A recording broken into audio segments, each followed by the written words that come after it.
you on Curiosity Stream. I'm James Burke. I'm going to take you on a journey through time. James Burke's visionary series returns, reimagined for our time. Now, this is all uncharted territory. The Washington Post hails Burke as one of the most intriguing minds in the Western world. The New York Times raves he careens from one great moment in history to another. Where do we want to go from here? Experience all new connections. So what's the next connection? With monthly, annual, and bundled plans, find the one that works for you at CuriosityStream.com. The holiday season is here. Before you hit the road to see family and friends, remember to change your oil at your local Pep Boys. All through November, Pep Boys is offering 25% off any oil change service. Pep Boys offers expert auto service that makes car care simple and convenient, with the pros you can trust to get you back on the road safely. Make an appointment at pepboys.com. Offer valid with coupon through November 30th. Additional fees and restrictions may apply. Visit pepboys.com for coupon. This is SpaceTime, Series 24, Episode 18, for broadcast on the 19th of February 2021. Coming up on SpaceTime, a new planet discovered in the habitable zone around Alpha Centauri, confirmation of what, for now at least, is the solar system's most distant planetary object, and what the moon Phobos could reveal about the red planet Mars. All that and more coming up on SpaceTime. Welcome to SpaceTime with Stuart Gary.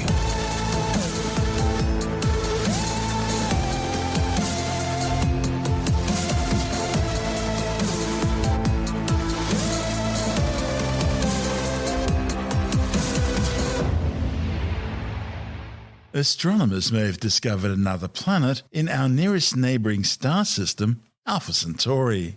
Initial observations using the European Southern Observatory's Very Large Telescope, or VLT, in Chile, have detected what could be a sub-Neptune-sized world orbiting in the habitable zone around Alpha Centauri A, the largest star in the system.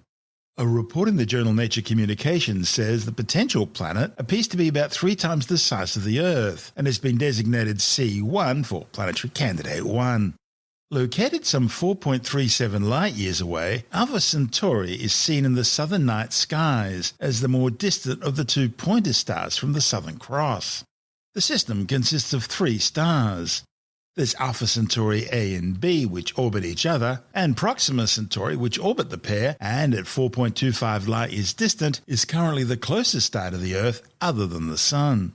Like the Sun, Alpha Centauri A is a spectrotype G yellow dwarf star.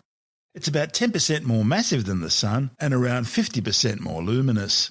Its binary partner, Alpha Centauri B, is a spectrotype K orange dwarf star, a little smaller and cooler than the Sun, with about 90% of the Sun's mass and about half its luminosity. Alpha Centauri A and B orbit each other around a common centre of gravity every 79.91 Earth years at between 11.2 and 35.6 astronomical units. An astronomical unit is the average distance between the Earth and the Sun, about 150 million kilometres or 8.3 light minutes. The distance between the 2 stars varies from about that between Pluto and the Sun and Saturn and the Sun. The 3rd star in the system is Proxima Centauri. It's a spectrotype M red dwarf star with about 1/7 the diameter and about 1/8 the mass of the Sun. It's loosely gravitationally bound to Alpha Centauri A and B, orbiting the pair at an average distance of around 13,000 astronomical units, or about 0.21 light-years. To put that another way, it's about 430 times the size of Neptune's orbit around the Sun. It takes Proxima Centauri approximately 550,000 years to orbit Alpha Centauri A and B.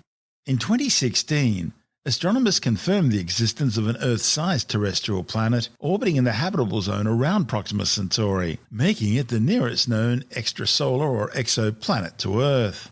The planet, known as Proxima b, is a super-Earth with about 1.3 times Earth's mass. It orbits Proxima Centauri at an average distance of just 0.05 astronomical units. That's about 7.5 million kilometres. And because Proxima Centauri is a red dwarf, that happens to be in the star's habitable zone, the region around a star where temperatures would allow liquid water, essential for life as we know it, to pool on a terrestrial planet's surface. Proxima b takes just 11 Earth days to complete one orbit around its host star. That's far closer than Mercury's 88 Earth day orbit around the Sun. Then in 2020, astronomers combined several independent measurements to confirm the existence of a second planet around Proxima Centauri. The new planet, Proxima C, has about 7 times the mass of Earth and circles its host star at a distance of 1.5 astronomical units, with an orbital period of 1,907 Earth days. And now there's Alpha Centauri A's new planetary candidate 1. It was detected using a newly developed mid-infrared chronograph exoplanet imaging system, developed by the European Southern Observatory and physicist Yuri Milner's Breakthrough Watch initiative. It allows astronomers to directly capture images of exoplanets about 3 times the size of the Earth within the habitable zone of nearby stars by blocking out most of the light coming from that star. And it's optimized to capture infrared wavelength signatures emitted by the warm surface of an orbiting planet. And now, with the discovery made, the real work begins trying to confirm it. This is SpaceTime. Still to come, confirmation of what could be the solar system's most distant planetary object, and what the moon Phobos could tell us about the red planet Mars. All that and more coming up on SpaceTime.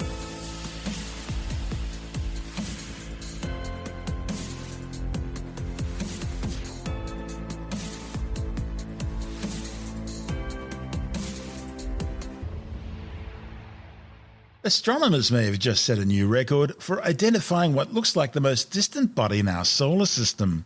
The object, officially designated as 2018 AG37 and unofficially named Far Far Out, is orbiting the Sun at a distance of 19.8 billion kilometres. That's some 4 times further out than Pluto, and about 132 astronomical units. It's well beyond the heliopause, the theoretical boundary where the Sun's solar wind is stopped by the interstellar medium due to stellar winds from surrounding stars. At 121.5 astronomical units, that's been the officially designated boundary of our solar system. And once the Voyagers 1 and 2 spacecraft passed that point, both were considered to have left the solar system and were flying through interstellar space. Initial estimates suggest that Far Far Out, it's a great name, isn't it, is about 400 kilometres wide.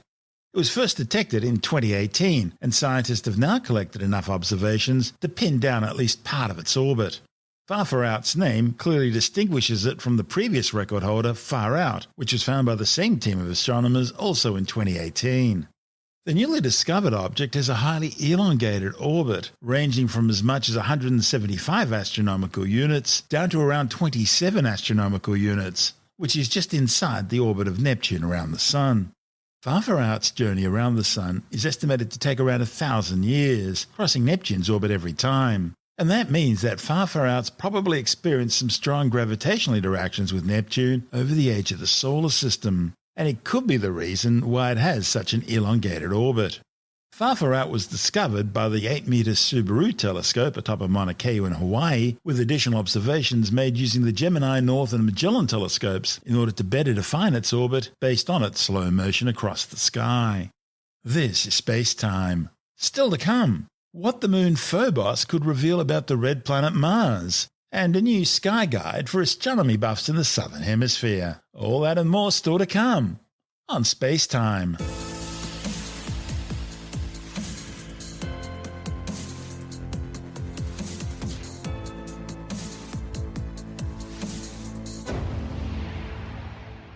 Introducing Carvana Value Tracker, where you can track your car's value over time and learn what's driving it. It might make you excited. Whoa, didn't know my car was valued this high. It might make you nervous. Uh-oh, market's flooded. My car's value just dipped 2.3%. It might make you optimistic. Our low mileage is paying off. Our value's up. And it might make you realistic. Car prices haven't gone up in a couple weeks. Maybe it's time to sell. But it will definitely make you an expert on your car's value. Carvana Value Tracker. Visit Carvana.com to start tracking your car's value today. A new study has found that the Martian moon Phobos orbits through a stream of charged particles being eroded from the red planet's atmosphere by the solar wind. The findings, based on data from NASA's Mars Atmosphere and Volatile Evolution or MAVEN spacecraft, suggest that these particles could be building up on Phobos' surface, thereby providing a record of the past Martian atmosphere. MAVEN's orbit crosses Phobos' orbit around 5 times a day, and its suprathermal and thermal ion composition instrument, or STATIC, measures Martian ions in Phobos' environment. Static measures the kinetic energy and velocity of incoming particles, thereby allowing astronomers to determine their mass and consequently what types of particles they are. Astronomers have identified charged particles including ions of oxygen, carbon, nitrogen and argon, which have been escaping the Martian atmosphere for billions of years. A report in the journal Nature Geoscience suggests that if the regolith from Phobos were analysed in labs on Earth, it could reveal key information about the evolution of the Martian atmosphere. See, today Mars is a freeze-dried desert with less than 1% of the atmospheric density of the Earth. But roll the clock back 4 billion years, and the red planet was a warm, wet world with a thick atmosphere, one capable of supporting life. Phobos is the larger of the two moons orbiting Mars. The other is Deimos. The origin of the two Martian moons remains a topic of great debate among astronomers, with the hypothesis that they're both captured asteroids being the leading contender for now. Just 22 kilometres wide, Phobos orbits the red planet at a distance of just 6,000 kilometres. And like the Earth's moon, Phobos is tidally locked to Mars, with the same side always facing the planet. So the regolith on the near side of Phobos has been bathed for millennia in Martian atoms and molecules. The data from MAVEN suggests that between 20 and 100 times more Martian ions would have coated the near side of the moon compared to the far side. That makes it a potentially rich scientific harvest, which the Japan Aerospace Exploration Agency JAXA hopes to secure with its upcoming MMX, or Mars Moons Exploration Sample Return mission. MMX is slated for launch in 2024. Collecting a drill core sample of Phobos' regolith would allow astronomers to see how the Martian atmosphere and its climate have evolved. And it would also help resolve that question about the true origins of Phobos as well. To find out more, Andrew Dunkley is speaking with astronomer Professor Fred Watson. What was Mars like before its atmosphere was kind of, unable to hold its integrity? I think that would be the best way to describe it. Yeah, the most highly supported view is that there was a time in Mars's distant past, probably 3.8 to 4 billion years ago, when its atmosphere was essentially warm and wet, very like the Earth's atmosphere, with an average temperature of about 15 degrees Celsius over the whole planet, with plenty of moisture in the air and on the ground, because the overwhelming evidence is that Mars had river flows, it had lakes, it had seas probably. The northern hemisphere is very flat and very smooth, which suggests that there was a large body of water there sometime in the past. The only thing that's changed that view is the idea that maybe Mars, some of these water features could have been formed underneath huge glaciers, so that you've got this sort of almost like snowball Mars, but with the rivers made of meltwater effectively flowing underneath these glacial sheets. So that's a slightly new idea. It's got some support, but I think the overwhelming view is still that at some time, even if it might have been only for brief periods, Mars had a warm and wet climate. The trouble is, how do you probe back into Mars's climate? And that's where the story begins. Because there is Have they been able to do so, or are they looking at ways of doing so? Yeah, it's a future possibility, but one that's really intriguing, and with good reason to believe that this will be a very successful venture when it finally gets going. So we know from a spacecraft that's already in orbit around Mars, it's called MAVEN or MAVEN. Somewhere I've got the acronym, which is Mars Atmosphere and Volatile Evolution. There you are. You've got to stick the N on the end from evolution, but Mars Atmosphere and Volatile Evolution, what it means is it's sensing the upper atmosphere of Mars. It's been there for 6 years, actually, collecting data. But one of the things that MAVEN has uncovered is that there is a flow of actually charged particles, what we call ions in science, IONS, which are particles that have lost some of their electrons. And these particles of oxygen, carbon, nitrogen, argon, these have been coming off the surface of Mars for billions of years, and MAVEN has detected them. I've seen results from those detections, which are really interesting. But I guess what's new, and this is the work that we're talking about today, it's actually come from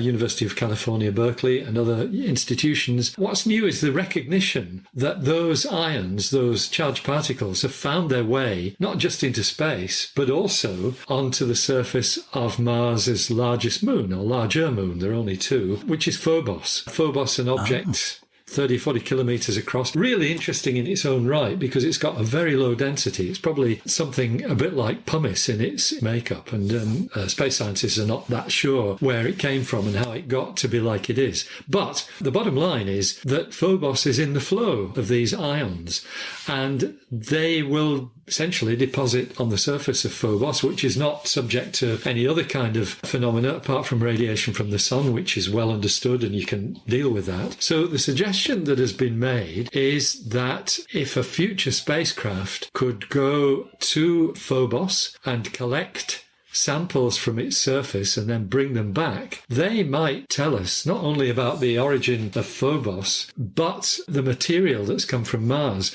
particularly if, and this is the crux of the mission, if you landed the spacecraft on the side of Phobos that always faces Mars, because Phobos is like the moon. It always has the same face. Tidally locked. Planet. It's tidally locked, exactly. In fact, it's even more tidally locked than the moon, because Phobos is actually 60 times closer to Mars than the moon is to the Earth. It's very, very close. It actually whizzes round. One of the curious things about Phobos is its orbital period is so short, and I can't remember, it's a matter of hours, but it's so short that Phobos rises in the west and sets in the east, which must be quite entertaining to watch. Most other things do things the other way around. Anyway, if you send a space probe to land on the Mars-facing side of Phobos and bring back samples, it is just possible that what you might get is a timeline history of the atmosphere of Mars, which might tell us what the atmosphere was like in these ages ago, these times 3.8 or 4 billion years ago, when Mars is thought to have been warm and wet. Now, the good news to this story is that there is already a spacecraft planned to do that. I was going to ask you. Yeah, JAXA, the Japan Aerospace Exploration Agency, they have something called MMX. MMX is a kind of acronym for Martian Moons Exploration, and it's a probe that's going to Phobos, and the intention is that it will collect samples from its surface and bring them back to Earth. The Japanese are very good at that. They've done it twice with asteroid samples. We've seen the most recent one landing in Australia at the end of 2020 from the Hayabusa 2 spacecraft. So it's a mission with a high chance of success and would be very, very interesting. It would be brilliant if we could just sort of open a book, an archive of the past atmosphere of Mars that says, yes, back in 3.8 billion years before the Common Era, Mars had this climate, this particular level of carbon dioxide in the atmosphere. That's basically what you're looking for, because that would be what kept Mars warm. So, yeah, it's a fantastic possibility. I suppose what mystifies me to a certain degree is how it was that Mars was able to maintain for some period of time a wet, warm environment. Yeah. And then it couldn't. I mean, what changed, or was it just, it was always destined to fail? It was, because it's too small to hold on to a thick atmosphere. So there's actually another aspect to it as well, and that's that it doesn't have a magnetic field. But these are the two factors. They come about because Mars is small. It's smaller than the Earth by a factor of 2, so its diameter is half the diameter of the Earth. That means its core would have cooled much more rapidly than the Earth's core has done. That means that there would be no chance of supporting plate tectonics, which is one of the crucial things that stabilizes our atmosphere, in fact, and it would have stabilized Mars's atmosphere. Plate tectonics are driven by internal heat. There is some evidence from sort of residual magnetic fields on Mars here and there that look as though they might have been formed around the boundaries of continental plates, but they must have solidified a very, very long time ago, because we believe that Mars's crust is now sort of continuous, like an orange peel. And we believe it's been like that for a long time, because that's the explanation as to how Mars's volcanoes grew so big, in particular Olympus Mons, the biggest volcano in the solar system. It's because there was no plate tectonics shuffling it around over the mantle hotspot that was driving it, as the Hawaiian Islands have done. They've moved around above the hotspot, so you've got this chain of islands. There's still, Mauna Kea is still, the biggest mountain in the world when you reckon it from the sea floor. Yes, exactly. But it's nothing like Olympus Mons. and Olympus Mons is thought to have got to that size because there is no plate tectonics. So plate tectonics is one of the things that stabilises the carbon in an atmosphere. And if you get rid of that, then you've got this risk of losing the atmosphere to space, plus the fact that, as I said, Mars does not have a magnetic field, so it doesn't have a magnetosphere protecting it from the radiation of the sun. And that too is a driver for the evaporation of an atmosphere. So it probably lost its warm, wet atmosphere quite early on in the piece. But the trick is to go to Mars with MMX and find out. Maybe we will. Yeah. So it would have developed that warm, wet atmosphere while it had a continental tectonics and a warm interior. But as that cooled off and everything sort of set in stone, literally, it was doomed. It's doomed. That's right. Yes. That's Dr. Fred Watson, an astronomer with the Department of Science, speaking with Andrew Dunkley on our sister program, Space Nuts. And this is Space Time. Still to come, the 2021 Australasian Sky Guide's been released, providing its annual tour across the night skies. And later in the Science Report, a new study finds that people hospitalised with COVID-19 are still likely to show some symptoms 4 months later. All that and much more still to come on Space Time.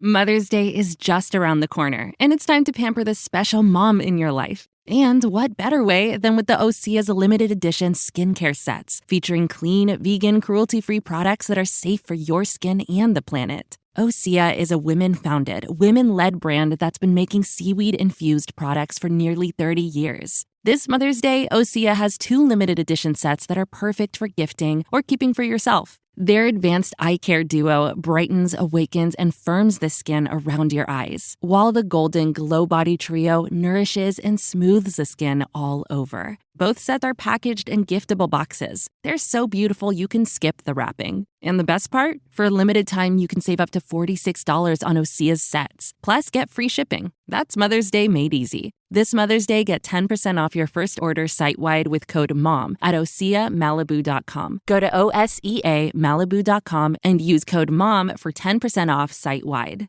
The 2021 Australasian Sky Guide's been released, providing its annual tour across the night skies. Unlike most astronomical guides, this one observes the celestial sphere from the Southern Hemisphere's perspective. The guide is written by astronomer and Powerhouse Museum Sydney Observatory consultant Dr. Nick Lom, and it contains details of this year's celestial events, complete with monthly sky maps, astronomical explanations, viewing tips, and historical features. This year's highlights include supermoons in April and May, a partial lunar eclipse in November, and a partial solar eclipse in December. The Sky Guide for current year is out and available. It is the 31st edition, so it's been going since 1991. It has a spectacular cover of the comet, Comet 1, green-coloured comet. Every year the cover photo is selected from ones that have been submitted for the David Merlin Award, and which is run by the Central West Astronomical Society every year. And this one is a very spectacular photo of Comet Swan taken by Ross Giacomato. There are lots of highlights during the year, astronomical highlights in the year, which are covered in the Sky Guide. The main ones are 2 eclipses of the moon. First one on 26th of May is a total eclipse. These are, of course, always very spectacular to watch. Then the moon turns a red colour. Occasionally some media call it a blood moon, but that's probably going a little bit too far, but there's certainly a definite red colour, and it's very spectacular, easy and safe to look at, and also photograph. And what's also interesting about that first total eclipse of the moon in May is that the moon is near perigee, so that's referred to as a supermoon, and so people can watch the moon rise, a slightly larger moon than usual, rising around 5 in the afternoon as the sun sets. And a few hours later, 3 hours later, the eclipse begins. So it will be a very spectacular night. Near the end of the year, in November, there will be a partial eclipse of the moon. But this is interesting because it's almost total. It's 98% total. So again, the moon is most likely to turn a red colour. And what's also spectacular, it will rise in partially eclipse. So this only partially lit moon, some of it with a bit of a red colour will be rising in the eastern sky. And again, it's safe and interesting to look at, and also could give rise to spectacular photos. I should say that when trying to photograph anything in the sky, especially anything at night, the important thing is to keep the camera steady. These days, most of us have mobile phones with very good cameras and improving all the time, but the important thing is to take the photo and keep the camera or the phone very steady. There are two main meteor showers in a year, as there are every year. Fortunately, this year, both showers are favourable in the sense that the moon will not be brightening the sky during the meteor showers. The first one is in May, early May, the Aquarid. This is associated with Halley's Comet and occurs as usual with a meteor shower in the early morning. There is a moon in the sky, but it's a waning crescent. So it's only a crescent moon. It's not going to brighten the sky very much. So it is worth looking out for the shower in the early morning. Best to be in a dark spot, away from as many lights as possible.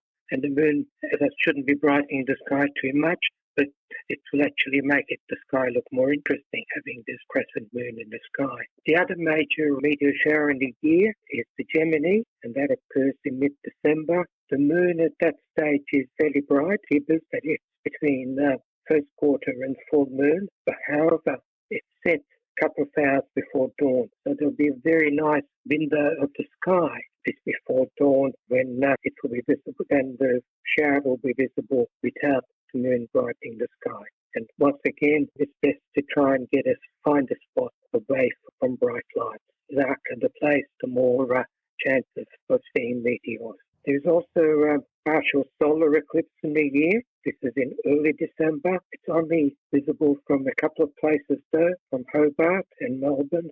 Hobart is only 21% of the sun will be covered by, during the eclipse, covered by the moon, while in Melbourne only 7%. So they're worth looking at, but of course when looking at the sun, extreme care has to be taken. The right filters have to be used for projection, either pinhole projection, so it staples back to the sun, holding up a piece of cardboard with a hole in it and projecting the image onto another piece of cardboard. So it's worth looking at as long as people live in Hobart and Melbourne. There are some interesting configurations of the planet during the year. One that I like is in middle of July. Mars and Venus are going to be very close in the sky, and the crescent moon will be nearby. So it will be an interesting configuration with the two planets close together and the crescent moon. Once again, it's a good opportunity for photography. So this time people would have to zoom up, I would imagine, to get a good photo. Every year there's a section in the Sky Guide on anniversaries. This year there's a very interesting anniversary, 150th anniversary of an expedition to see a total eclipse of the sun from Cape York. Back in 1871, when this eclipse took place, December 1871, there were no roads. It was actually very difficult to get up to Northern Australia, where this eclipse was visible. So the best way to get up there was by ship, and the major expedition was mounted. It was begun by the Royal Society of Victoria, but involved cooperation between the different governments, between different colonial governments, and that was very rare in those days. The South Australian government, New South Wales government, Victorian government, Queensland government, and so actually that was very important active early cooperation between the states, all helping to organise this expedition. The expedition is also notable because this was the first expedition to see a total eclipse of the sun after the development of photography and also the application of spectroscopy. Photography, of course, let us record what we see instead of just looking by eye, which is much more useful. Spectroscopy is a way of dividing light into components and actually working out what you're looking at. So people were very interested in looking at the corona of the sun, the outer atmosphere of the sun that's only visible during a total eclipse of the sun. Now, unfortunately, the expedition went up to Cape York. They set up on an island just off Cape York, which they named Eclipse Island. Today it's named Morris Island, and unfortunately it was cloudy, which is what a bummer. Look what happens.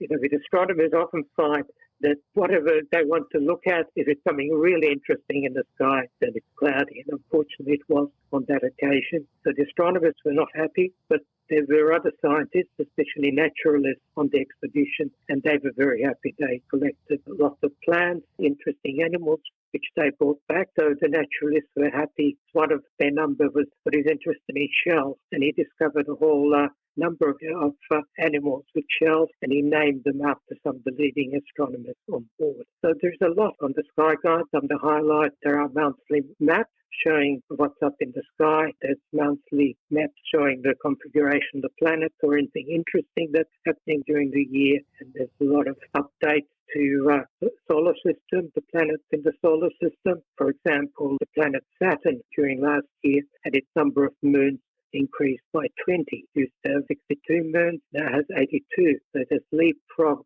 Jupiter. Jupiter must be upset. Yeah, you would imagine. So Jupiter is 79. So at this stage, Saturn can boast 3 more moons than Jupiter. It's always an interesting demarcation. When do you call it a moon and when do you call it a big rock in a ring around the planet? Yeah, I would imagine that's a difficult choice, but hopefully these 20 are big enough to be definitely called moons around Saturn. This year's Sky Guide also has a look at the history of eclipses among Aboriginal people. That's correct. That's also a feature of the Sky Guide every year, to have some input or insight into Aboriginal astronomy, and they're very interesting stories about Aboriginal ideas of eclipses. Where do you get the Sky Guide? You can get it from many places, obviously from Sydney Observatory, from the Powerhouse Museum in Sydney. It's available from bookshops.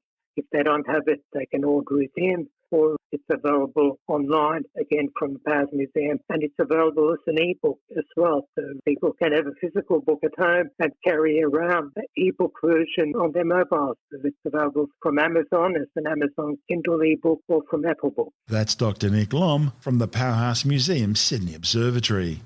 This is SpaceTime.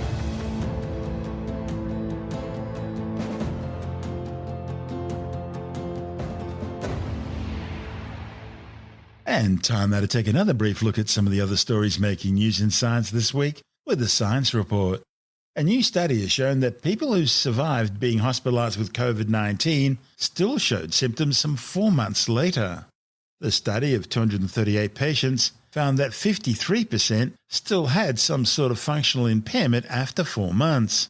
The findings, reported in the Journal of the American Medical Association, show that many patients experienced respiratory impairments and reduced ability to exercise, while around 1 in 6 had post-traumatic stress symptoms. Some 2.4 million people have now died from COVID-19, with another 108 million people having been infected since the virus first emerged from its Wuhan, China epicenter in November 2019. Meanwhile, a new study has confirmed that the more packets of cigarettes you smoke over a lifetime, the higher your risk of being hospitalised or dying from COVID-19. Previous studies linking smoking to COVID-19 risk have been limited and often contradictory. But the new findings, reported in the Journal of the American Medical Association, show that the greater your exposure to cigarette smoke was an independent risk factor for hospital admission and death from COVID-19. Scientists with the Australian National University have set a new world record for solar cell efficiency. The researchers developed a perovskite solar cell that can achieve 21.6% efficiency in converting sunlight into electricity. And that's a new record for a perovskite solar cell larger than 1 square centimetre in size. A report in the journal Science claims the team used a special group of materials which were both inexpensive and easy to manufacture. Scientists have discovered 3 new species of carnivorous sponges in the deep waters off the Great Australian Bight.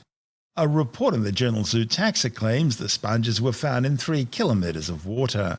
The new species, described by scientists from the Queensland Museum, are the first recorded carnivorous species from South Australia, and they boost the overall number of sponge species found in Australia to 25. Well, like most kids growing up in Australia, I live to go skateboarding and surfing after school and on weekends. So normally when I think of the beach being dead, it means the sets aren't breaking the way they should, not that the beach is haunted. But apparently, a group with clearly way too much time on their hands has come up with a list of what they claim are Australia's most haunted beaches. Tim Mindham from Australian Skeptics has the story. Well, interestingly, one of the beaches that is referred to was right near where I used to live, and I used to visit it surreptitiously because at the time it was part of the quarantine station at North Head in Sydney. Right. Yes, and that was supposed to be off limits. But if you walked around the rocks, you could get to the beach and there'd be no one there, no dead bodies, nothing particularly. But of course, it's the buildings that are in the whole quarantine station that are supposed to be haunted. And I visited them for a ghost walk too, and actually I walked away for a bit and then started walking back, and I scared the hell out of everybody. They thought I was the ghost. And I think I'm not exactly the smallest person to be sort of transparent. But there's a whole range of beaches, and if your listeners want to know, there's beaches in New South Wales, South Australia, and Western Australia, and some of them are supposed to have bodies and floating body parts and mauled swimmers and all this sort of stuff and screaming and the usual sort of thing. But for the record, at Brighton Beach in South Australia, out near Adelaide, it's also Bunker Bay in WA, Manly Beach, and this is the whole Manly Beach. This is not the quarantine station. This is the whole of Manly Beach. North Stain, South Stain, the lot. That's right. Would you think it's during the summertime? It's pretty busy outside of coronavirus restrictions, but even then, I think people would have recognised the ghost or seen it more often than not. And the quarantine station is actually what they're referring to by and large. Minamurra Beach in New South Wales, and that's about it. Apparently, that's the list of those haunted beaches. The quarantine station at least has buildings on it. Most of the rest are beaches. You think? Yes, but Manly Beach has the Corso and the pub right next to it. So that's right. Yeah, you're going to have bodies lying on the beach after midnight anyway. The spirits are alcoholic, not ghost. Very good. Yes, you walk across from the pub across to the beach, and there you are. That's Tim Mindham from Australian Skeptics.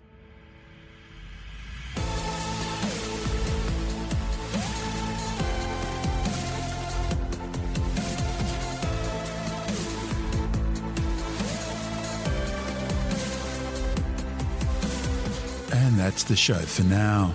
SpaceTime is available every Monday, Wednesday and Friday through Apple Podcasts, iTunes, Stitcher, Google Podcast, Pocket Casts, Spotify, Acast, Amazon Music, Bytes.com, SoundCloud, YouTube, your favourite podcast download provider, and from spacetimewithstuartgary.com.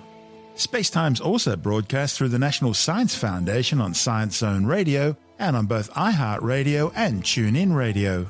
And you can help to support our show by visiting the SpaceTime store for a range of promotional merchandising goodies.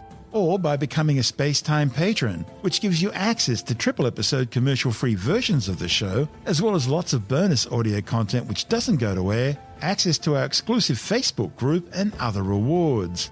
Just go to spacetimewithstuartgary.com for full details.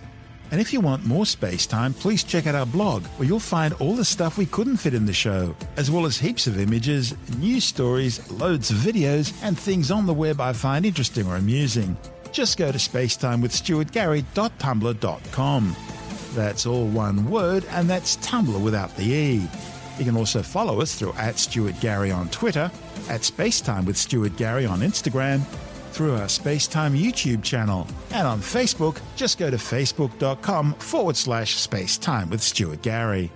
And SpaceTime is brought to you in collaboration with Australian Sky and Telescope magazine, your window on the universe. You've been listening to SpaceTime with Stuart Gary. This has been another quality podcast production from Bytes.com. Hello, Saver. Whether you're saving for that trip to the tropics or saving for an emergency, now is the time to take advantage of Wells Fargo's savings options. Wells Fargo offers savings accounts that can help you save towards your goals. So, what are you saving for? Visit a Wells Fargo branch or wellsfargo.com/save to open a savings account today. Wells Fargo Bank, N.A., member FDIC. Wells Fargo presents one of the surest ways to grow your money. A Wells Fargo CD account, where you can earn a 5.00% annual percentage yield on an 11-month term with a minimum opening deposit of $5,000. Visit a Wells Fargo branch or wellsfargo.com/CD rates to open a CD account and start growing your savings with us. Wells Fargo Bank, N.A., member FDIC.